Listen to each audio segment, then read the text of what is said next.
हरे राम राम राम हरे हरे, हरे कृष्ण कृष्ण कृष्ण हरे हरे।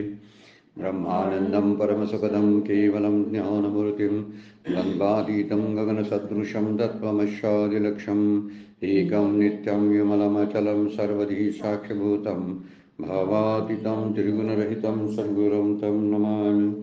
नमामि सद्गुरु शान्तं सच्चिदानन्दविग्रहं पूर्णब्रह्मपरानन्दईशम् आनन्दीवल्लभं सद्गुरु सच्चिदानन्दं केवलं करुणाकरं ज्ञानयोगेश्वरं वन्दे ज्ञानदेवा पुनः पुनः।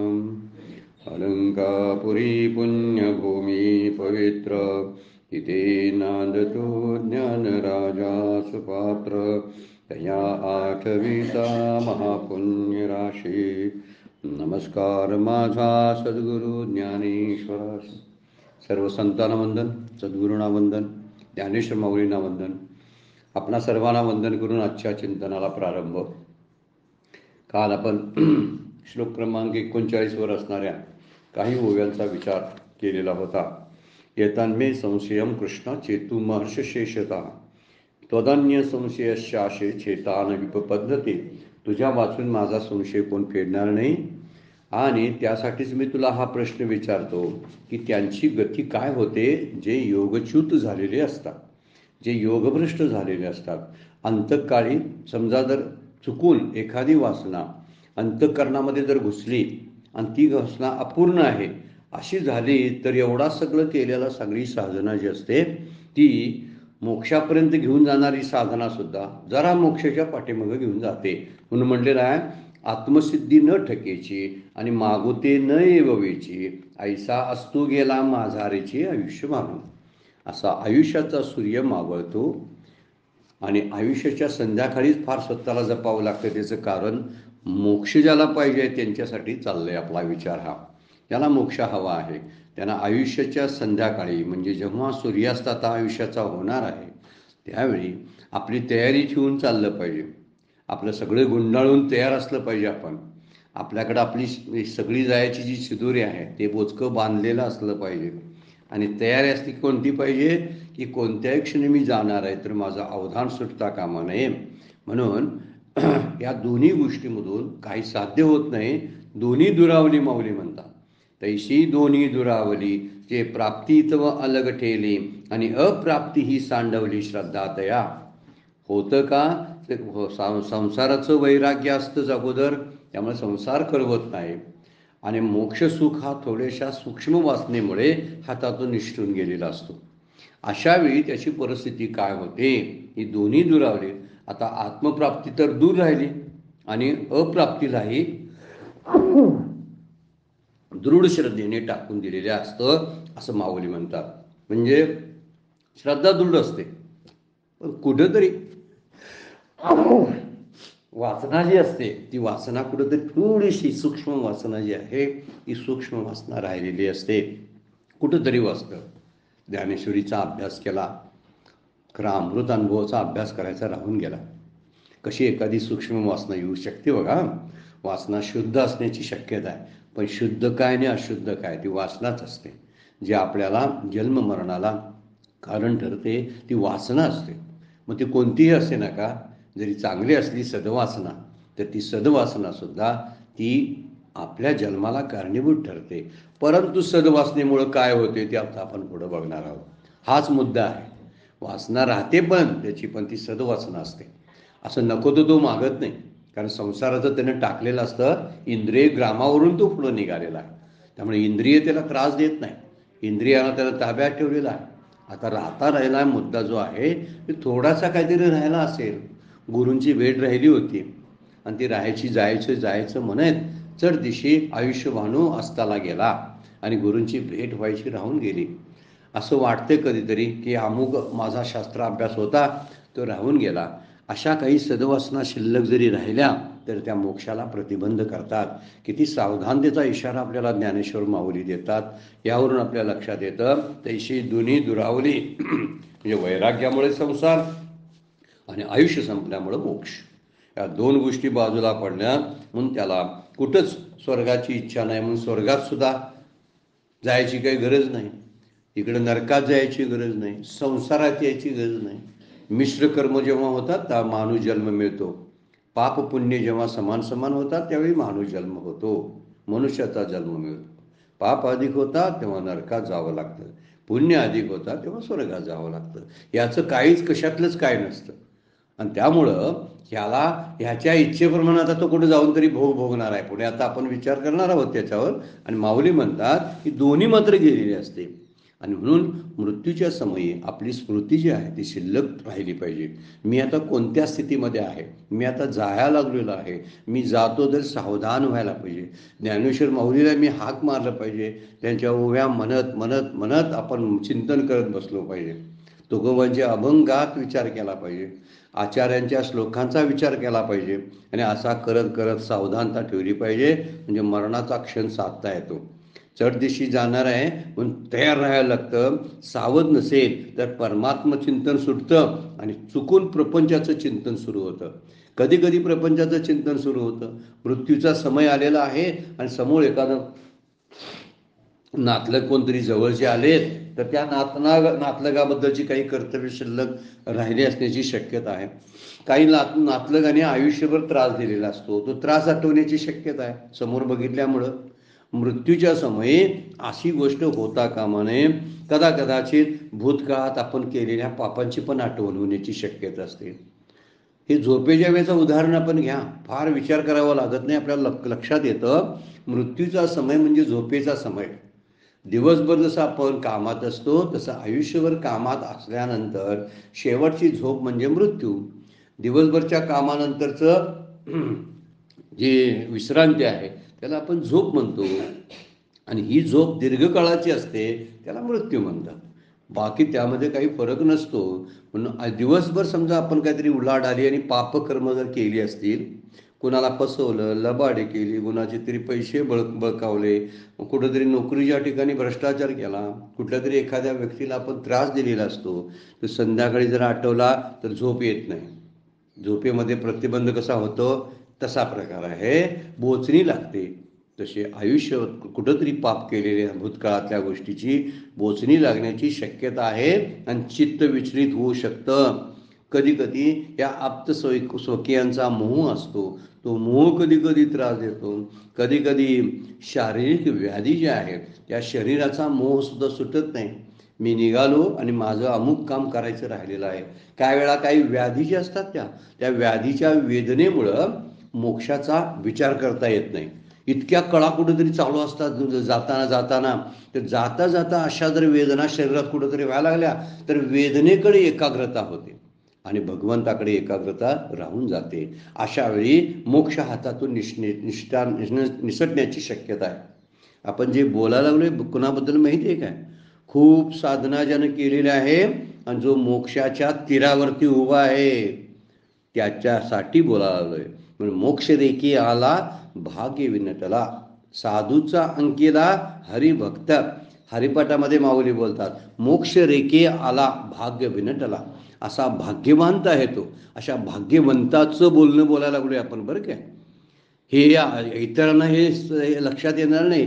ज्यांची साधना झालेली आहे आणि खरंच ज्यांना मोक्षाचा संतोष क्षण साधायचा असेल तर अंतिम क्षणाला कुठल्याही प्रकारच्या गोष्टी मनात येता काम न किंचिदपि चिंतेत, आत्मसंस्थम मन कृत्वा न किंचिदपि चिंतेत.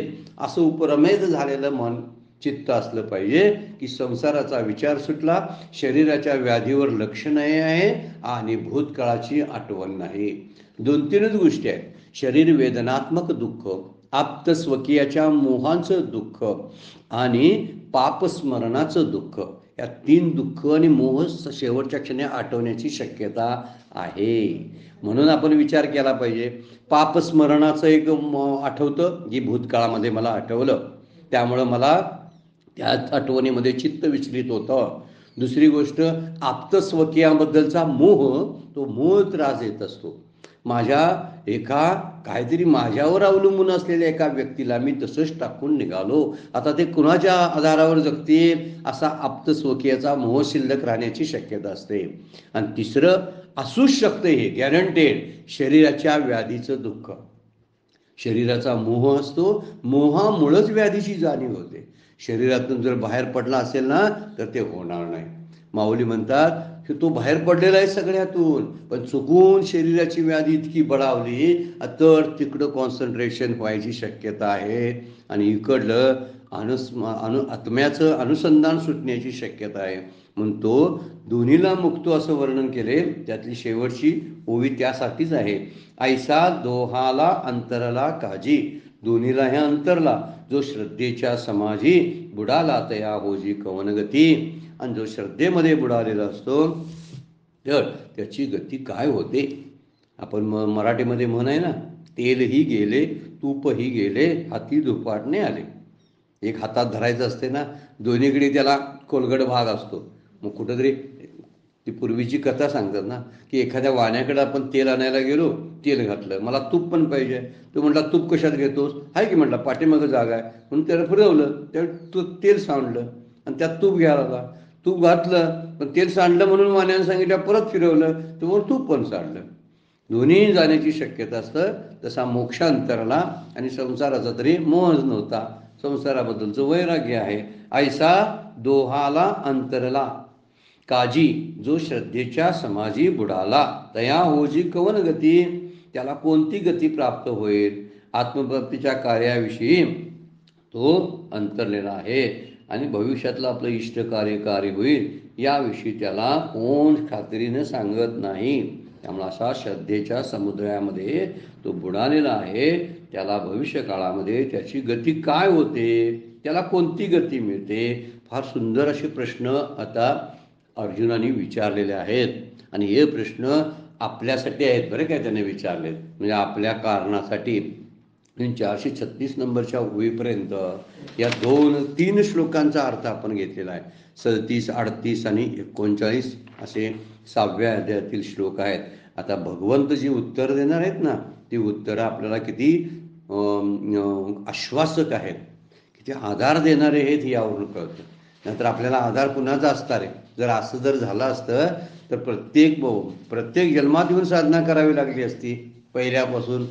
तशी करावी लागत नाही. तर काय होते त्याचं, याचं उत्तर आपल्याला पुढील अशा श्लोकामधून जे कोण बोलणार आहेत, भगवंत बोलणार आहेत.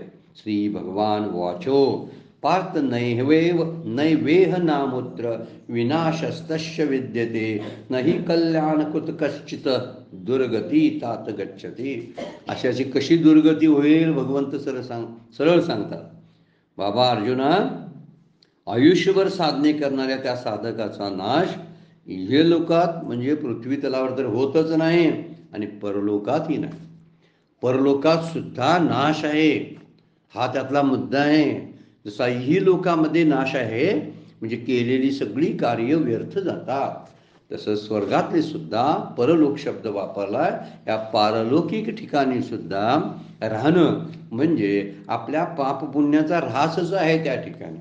आता इथं काय होतं, प्रारब्धानं त्याचा नाश होतो आणि पुढे तिकडं जाऊन प्रारब्धानं पाप पुण्य नष्ट होतं, स्वर्गात जाऊन पुण्य खर्च होतं. दोन्ही ठिकाणी इह आणि परलोकामध्ये मात्र या अशा योगी पुरुषाचा नाश होत नाही. म्हणून म्हटलेलं आहे नैवेह नामुत्र विनाशस्तस्य विद्यते. अजिबात त्याचा आयुष्यभर साधने करणारा जो असतो त्या साधकाचा नाश इह लोकात होत नाही, परलोकात होत नाही. कारण शास्त्रानुसार हिताचन करणारा कोणीही दुर्गतीला जात नाही. त्यानं शास्त्राने संतांना आदर्श मानलं, त्यांच्या पायावर पाय ठेवत निघाला, त्याचा नाश होत नाही. आता ज्यांना त्यांच्याबद्दलच चाललेला आहे आणि हा सामान्य नाही बरं काय. आपल्याला असं बनावं अशी अपेक्षा आहे ज्ञानेश्वर माऊलींची. आपण असं आता प्रयत्न केले पाहिजेत की मोक्षाचा शेवटचा क्षण आपल्याला साधता आला पाहिजे. पण एक आश्वासक गोष्ट आता भगवंत आपल्याला सांगतात की कुणाचा नाश, की ज्या हा योगी पुरुष ज्यानं आयुष्यभर साधन केलेलं असतं, नाम घेतलेलं असतं, शास्त्राचा अभ्यास केलेला असतो, गुरुसेवा केलेली असते, अशाचा नाश इह लोकात आणि परलोकात सुद्धा होत नाही. मग त्याचं काय गती होणार आहे, ती गती ते सांगायला लागलेले आहेत. आयुष्यभर साधना करणारा जो असतो त्याचा नाश कुठं होत नाही, दोन्ही लोकामध्ये, जे स्वर्ग लोकामध्ये सुद्धा आणि मृत्यू लोकामध्ये सुद्धा त्याचा नाश होत नाही. त्याला दुर्गतीला जावं लागत नाही. माऊलींची सुंदर उभी आहे, इतकी आश्वासक आहे. बघा, भगवंताचंच मनोगत सांगतात माऊली. तव कृष्ण म्हणती पाहता जया मोक्ष सुखी असता. एक अट्ट घातलेली आहे मात्र, तया मोक्षा वाचुने अन्यथा गती आहे का. काय म्हणतात माऊली बघा, तव कृष्ण म्हणती पार्था, भगवंत अर्जुनाला बोलतात, जया मोक्ष सुखी असता, ज्याला मोक्ष सुखाची तीव्र इच्छा आहे, मोक्ष सुखाबद्दल ज्याला तळमळ आहे, तर या मोक्षा वाचून अन्यथा गती आहे का. अरे त्याला मोक्षा वाचून दुसरी गती कशी असेल तू सांग. ज्यानं आयुष्यभर आपल्या चित्तामध्ये मोक्षाची इच्छा घेतली, विषयाची इच्छा घेतली नाही, प्रपंचाची नाही, शरीराबद्दलची नाही, परंतु मोक्ष कसा प्राप्त होईल अशी ज्याची तळमळ आयुष्यभर होते, त्याला मोक्षा वाचून दुसरी गती मिळेल का. मिळेल का म्हणजे काय, मिळणार नाही असा त्याचा अर्थ आहे. फार सुंदर उभे आहे बघा. तया तव कृष्ण म्हणती पार्था, जया मोक्ष सुखी असता, तया मोक्षा वाचून अन्यथा गती आहे का. काय गती असेल सांग बघू. ज्याला मोक्ष सुखाची तीव्र इच्छा आणि तळमळ लागलेली आहे, त्याला मोक्षाशिवाय आणखीन पदरात काय पडेल. म्हणजे या वाटेत आपण जसे पुढे जातो तशी वाट संपते. ही वाट फार सुंदर आहे मोक्षाची बरं का. प्रपंचाच्या वाटेनं चालत असताना वाट ही संपत नाही आणि कुठं आनंदाची स्टेशनं सुद्धा लागत नाही, सुखाची स्टेशनं लागत नाहीत प्रपंचाच्या वाटेवर. मोक्षाच्या वाटेवर चालत असताना पुढे पुढे जाताना ही वाट संपणारी आहे आणि प्रपंचाची वाट दूर दूर कुठंतरी गर्तेत घेऊन जाणार आहे, अंधारी खोल दरीत आपल्याला ढकलून देणारे आहे. पण मोक्षसुखाची वाट मात्र आपल्याला घेऊन जाताना प्रवासाचे टप्पे मागे पडतात आणि मोक्ष जवळ यायला लागलेला आहे याची जाणीव त्या साधकाला होत असते बरं का.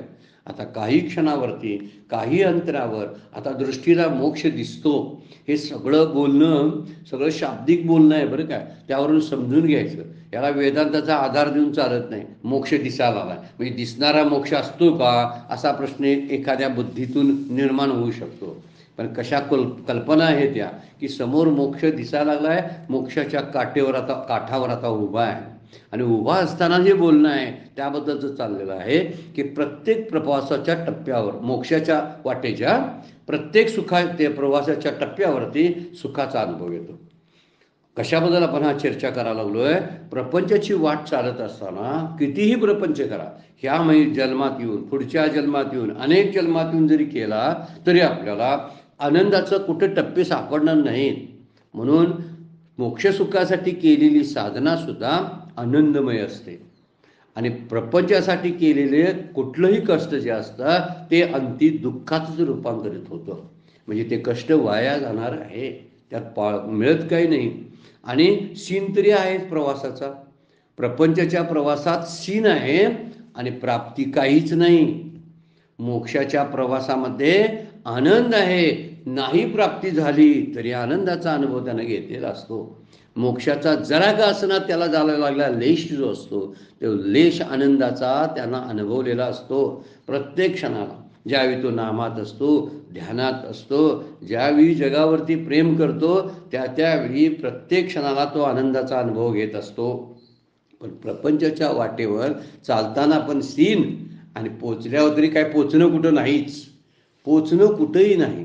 चालताना शीनच आहे आणि शेवटी पोचणं कुठं नाही. आणि ज्यावेळी पोचलं म्हणतो म्हणजे मृत्यूनंतर ते परत जन्माला येण्यासाठीच आहे.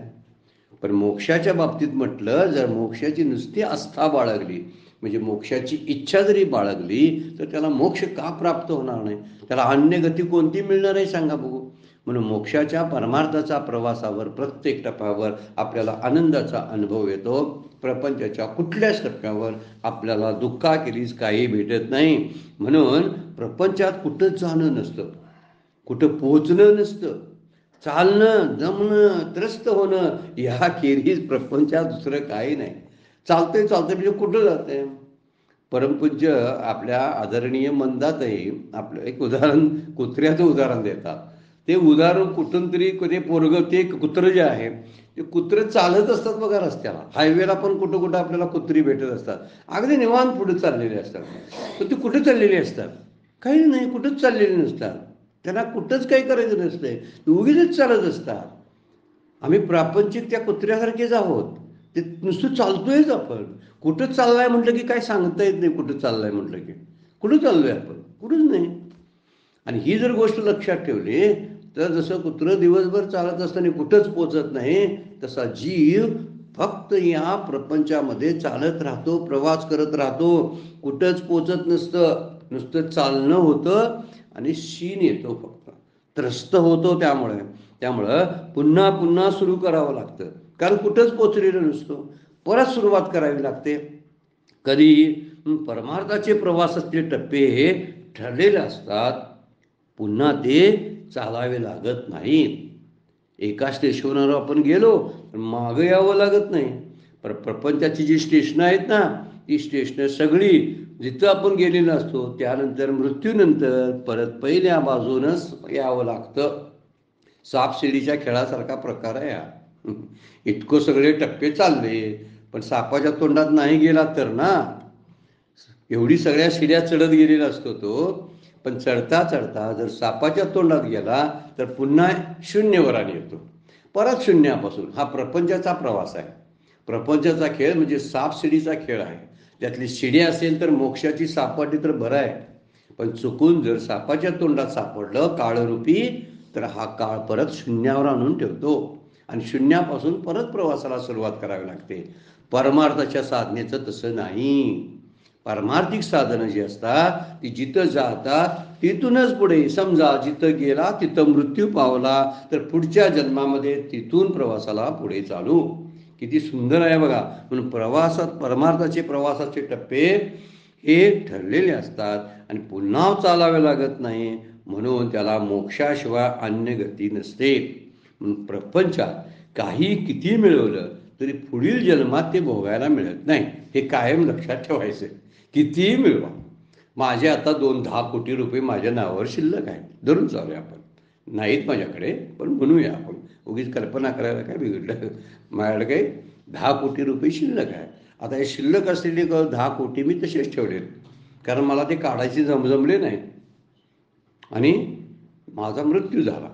पण मृत्यू झाल्यानंतर पुढील जन्मामध्ये मी जन्माला जरी आलो दुसऱ्या कुठल्या तरी कॉलनीमध्ये, दुसऱ्या कुठल्या तरी शहरामध्ये, तर त्या बँकेत जाऊन माझी असलेली शिल्लक मी काढू शकत नाही. पुढच्या जन्मात मला परत आधार कार्ड आणि पॅन कार्ड काढावं लागते. ही वाईट गोष्ट आहे. मोक्षाच्या या प्रवासात तसं करावं लागत नाही. पुन्हा नाही, जे झाले ना ते अगोदर झालेलं असतं, तिथून पुढे. इथं मात्र प्रपंचात काही मिळवले असू दे, माझं मोठं 10 खोल्याचा बंगला आहे, पण पुढील जन्मात कदाचित तुला मागचा जन्म आठवला तर बंगलाही ओळखून आणशील तू. हा बंगला माझा आहे, पण हक्क दाखवू शकणार नाहीस.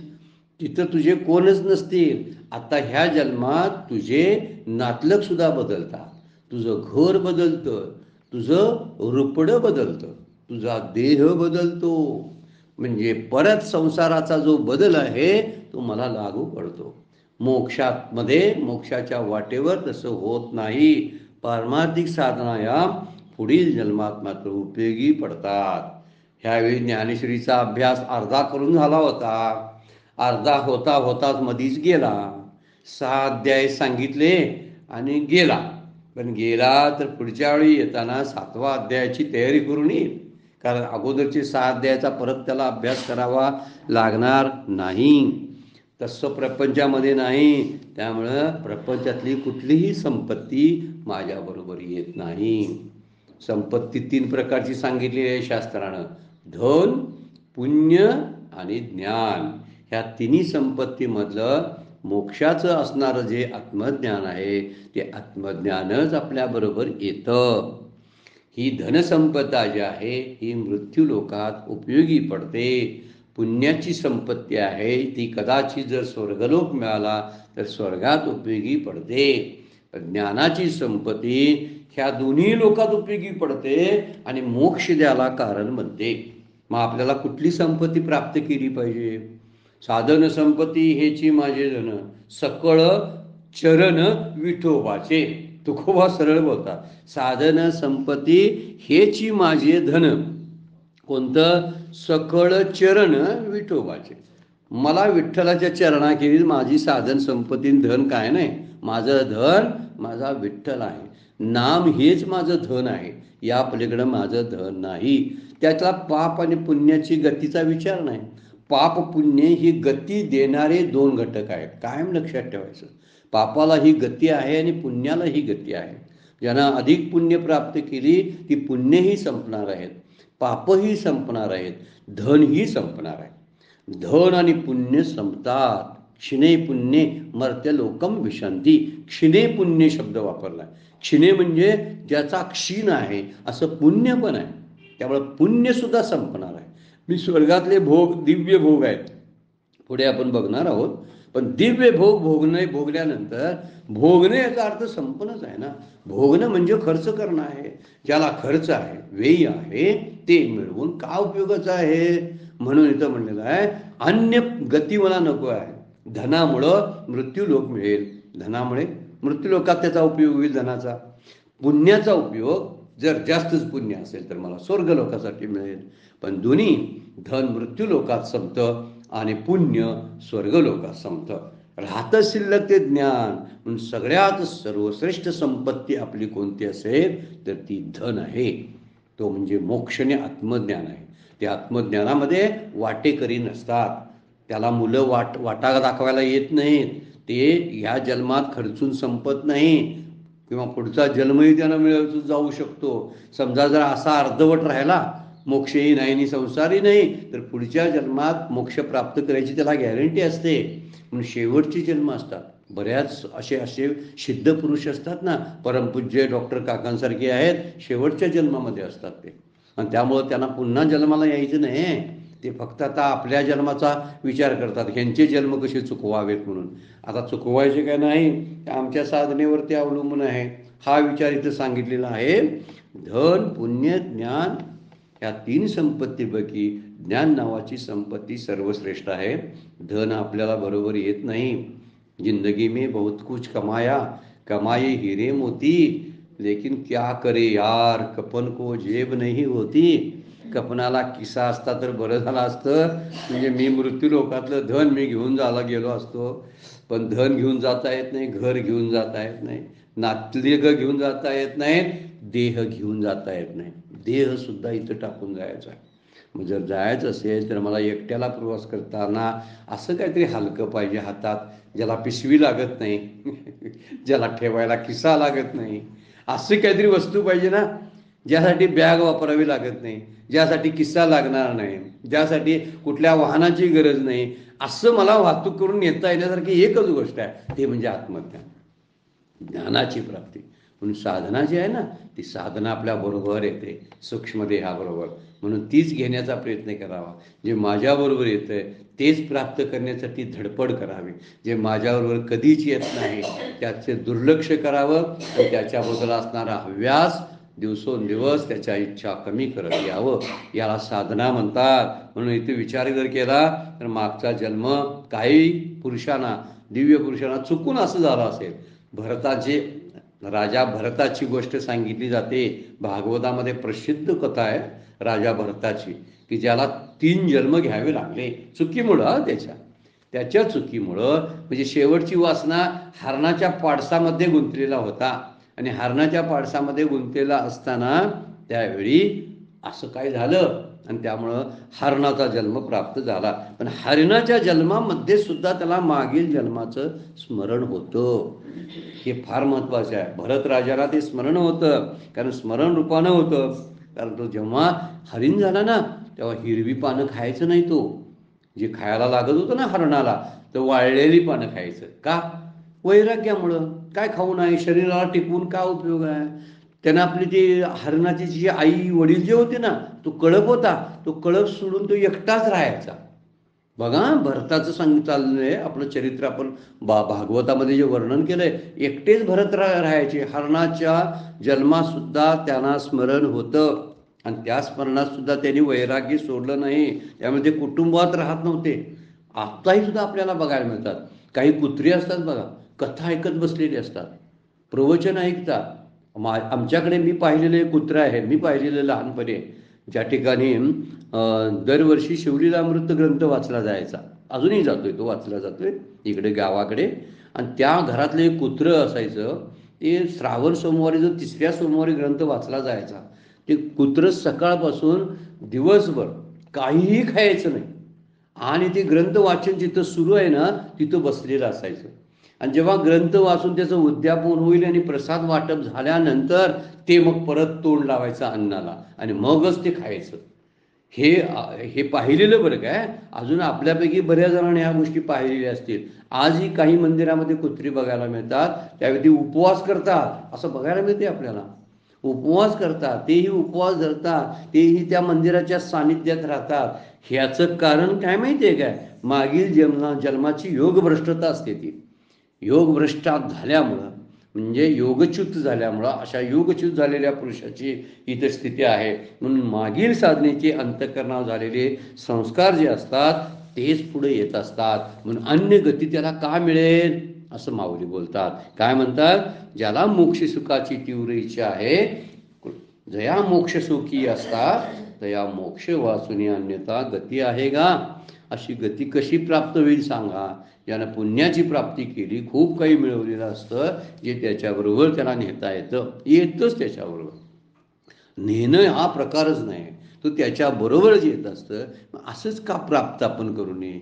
भले असा मोक्ष चुकला, आपण बघायला लागलो की ज्यांना योगभ्रष्ट झाला आणि योगभ्रष्ट जाऊन मोक्ष चुकला, चुकू दे ना. तुका म्हणे गर्भवासी सुखे घालावे आम्हाशी, पण कुठे घाला, जिथं रामकृष्ण हरी रामकृष्ण हरी रामकृष्ण हरी श्रीराम जय राम जय जय राम चालू आहे ना, त्या ठिकाणी घाला असं तुकाराम महाराज म्हणतात. आणि त्याला तिथंच होणार, तिथंच जन्म होणार त्याचा.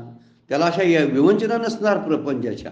काही नाही, काही कारणानं त्याच्या विवंचना संपून जातील. त्याला मोकळं करतात भगवंत आणि मोकळं करून या साधनेलाच लावत असतात. कारण मागची भ्रष्टता त्याची झालेली आहे, चुकून झालेली आहे ती.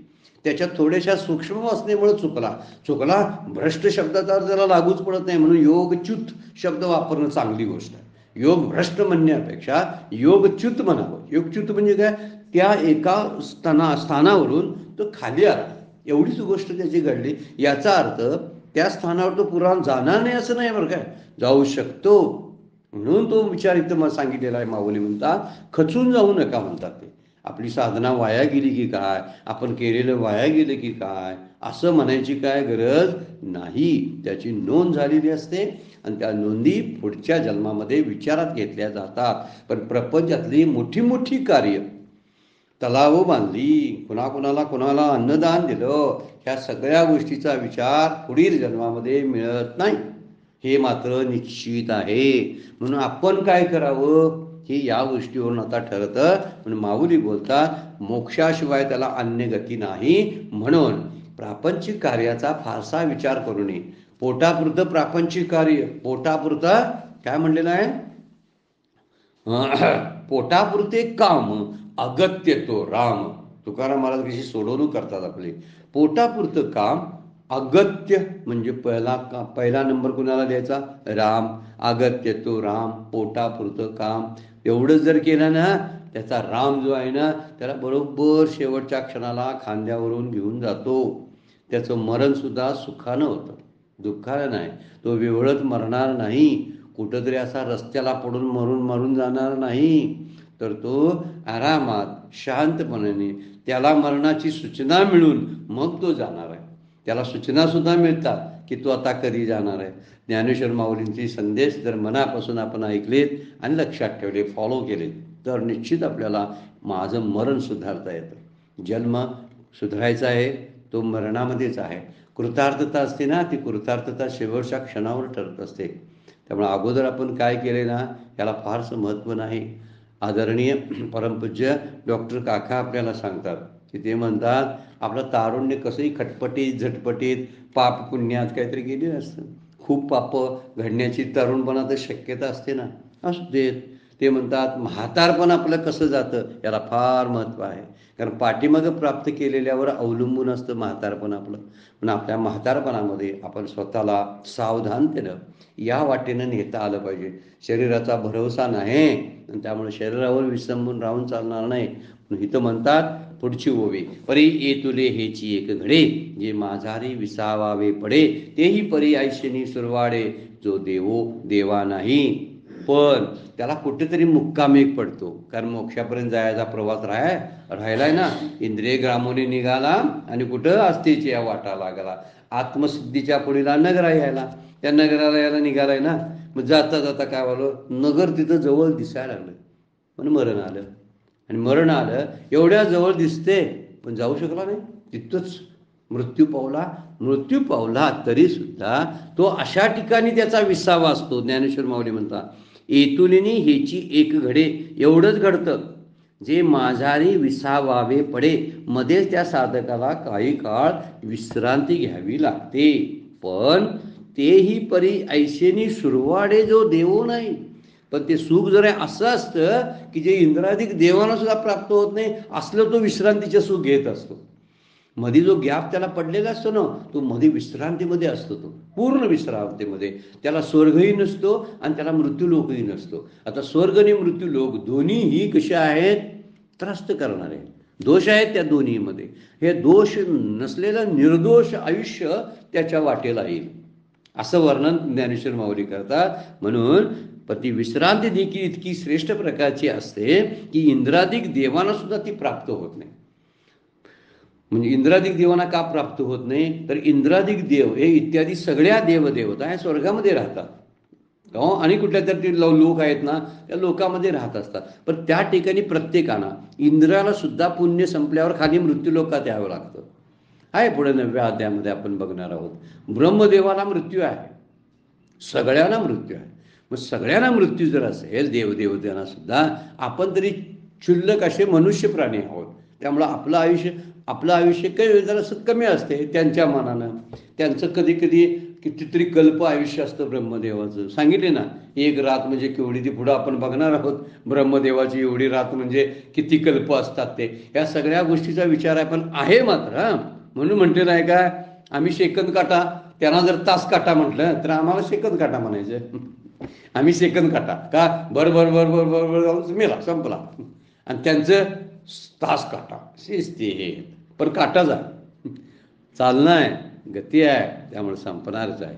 ब्रह्मादिक देवांना सुद्धा जे सुख प्राप्त होत नाही, ते या योगच्युत झालेल्या ह्या योग्याला प्राप्त होतं, असं माऊली म्हणतात. कधी, मृत्यूनंतर पुढे जन्म घेण्यापूर्वी. मृत्यूनंतर पुढे जन्म घेण्यापूर्वी तो सुखात असतो. किती गंमतशीर गोष्ट आहे ना, कल्पना जर केली तरी आपल्याला भारी वाटते. पण येतुलिनी हेची एक घडे, जे माझारी विसावावे पडे, तेही परी ऐशनी सुरवाडे, जे देवा नाही. एक होतं, मधी जन्म घ्यावे लागलेत समजा तर घ्यावे लागतील, पण हा त्याचा विसावा असतो. मधला जन्म जो त्याचा असतो ना, तो त्याचा विसावा असतो. आणि देवाला जे सुख मिळत नाही तेच त्याला प्राप्त होतं. एरवी अभ्यासाचा उचलता पाय, पुचलता पाऊली जरी चालता, तरी दिवसाआधी ठाकिता सोहसिद्धी. ते त्या सोहसिद्धीपर्यंत पोचला असताना, मोक्ष सुखापर्यंत जरासा वेग बिचारानं वाढवला असता तर बरं झालं असतं. जर ही योग साधनेला जोर लावला असता तर निश्चितपणे, म्हणून दोन ओळी एकदम बघितल्या पाहिजे बघा. एरवी अभ्यासाचा उचलता पावली जरी चालता, तरी दिवसाआधी ठाकिता सोमसिद्धी. ते परी ती तुला वेगू नवेची, म्हणून विसावा तरी निकाची, पाठी मोक्ष तव तैसाची ठेविला असे. आता वर्णन कसं केलं, 438 नंबरच्या ओळीमध्ये माऊली बोलतात की त्याला कधी तो कुठंतरी जन्म त्याला घ्यावा लागला समजा, तर तो जन्म हा त्याचा विश्रांतीचा काळ असतो. का, अगोदर त्यानं चाललेला आहे, आता त्याला मागं जावं लागत नाही. पुन्हा शास्त्राभ्यास, पुन्हा आणखीन काहीतरी साधना ह्या मागच्या कराव्या लागत नाहीत.